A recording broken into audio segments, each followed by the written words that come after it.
Good morning, good evening, good afternoon. What's up, my TBH family? Welcome back to Tommy Bikes Homestead. Life is a winding road, no telling where it goes.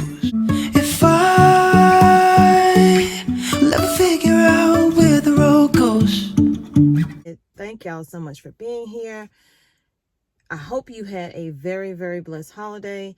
So we are back at it. Today is Sunday, December 26th, and you know I want to know what those shelves look like. So yeah, I'm about to do that. But before we do, if you're new, welcome. If you haven't joined the channel, go ahead and subscribe. If you are returning, thank you for coming back. So like the video as well. And now let's get into it. So I want to talk about 5 reasons why you should be prepping. I'm going to give you 5 reasons why I prep. In the comments, you can let me know what's your reason for make sure your family has what it needs in the event something major happens.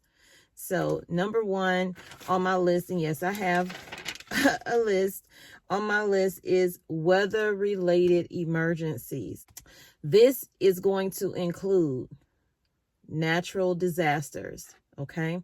It's also going to include snowstorms, tornadoes, hurricanes, floods, wildfires. All of those things are included in that.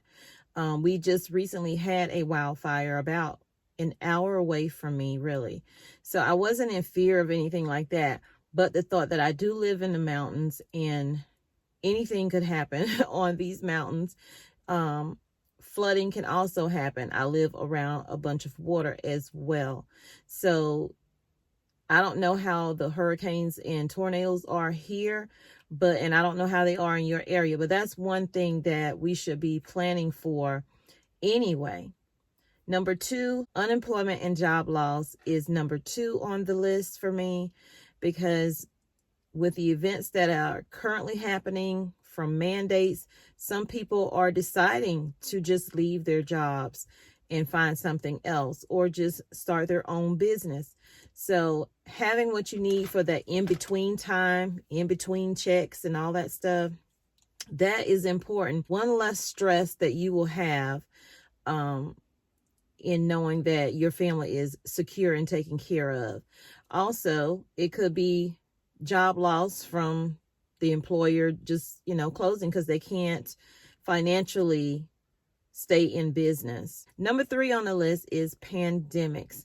For me, if what's going on now has not made you decide that you need to set some extra items aside, I don't know what else will, but there is always a possibility of new viruses, because we didn't even know about the one we're in now, right? And now they're having all these different variants from just this one virus. So be prepared so you don't have to go out, get, your medications and things like that for illnesses. I know when I was sick with it in November of 2020, that came in handy. I am so glad that once this all started back in March of 2020, that by the time I got sick in November, I had enough stockpile where my husband didn't have to go out too much to get, things. He might have had to go out and get some items that I didn't prepare for, like having certain vitamins and things like that. We now have those things. Number 4 is terrorism. That could be anything, okay? It doesn't mean just a foreign actor, someone from the outside coming in and doing something here. It could mean homegrown activity here against, certain individual groups or people. You remember when we had the DC sniper?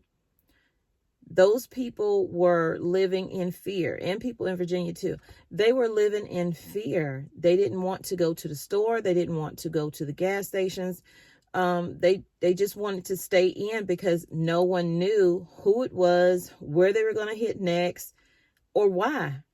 So, not to mention 9/11, we didn't see that coming at all.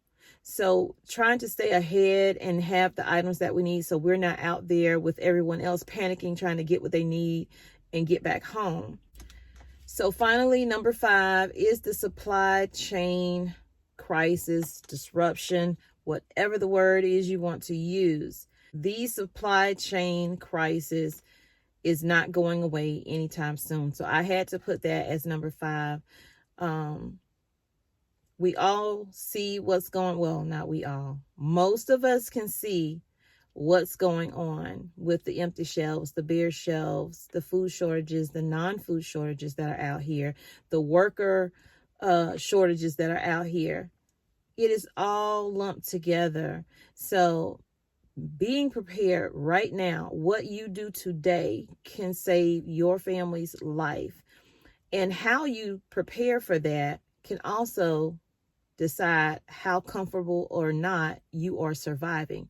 It's not enough for me to just survive. I want to survive it in as much comfort as I can, but making sure that I have the items that my family will eat, will use, because we're not just talking about food. We're not just talking about water. We're talking about our medications. We're talking about a way to eat, a way to power our home, have lighting, have access to water outside of just having the bottled water. Because although having bottled water is important and having 5-gallon jugs is important, it is also important to have that gray water, or whatever you want to call it, that you can have for washing clothes or taking a bath or cooking.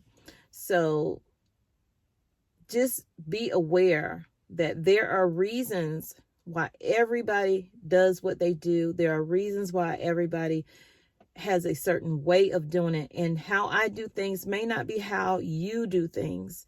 So leave in the comments some tips, some ideas that people can look at. It doesn't mean that they're going to do it. And just because someone tells you you need to do something a certain way does not mean you have to do it. It is not written in stone how we are supposed to prep. It may be written, but you are your own story and you are your own book. And what you write in your book is your journey and how you decide to prepare for your family. So I'm going to end this video. But we're going to go in and we're going to check out the day after Christmas shelves in one store. I also have to do some grocery shopping, but I'm going to do that in a separate video. I'm just going to show you the shelves and see how, maybe they're restocking it right now or not, because the supply chain crisis is not done. It will go well into 2023, and we haven't even hit 2022, but we will in a few short days. So I'll see y'all in the next video.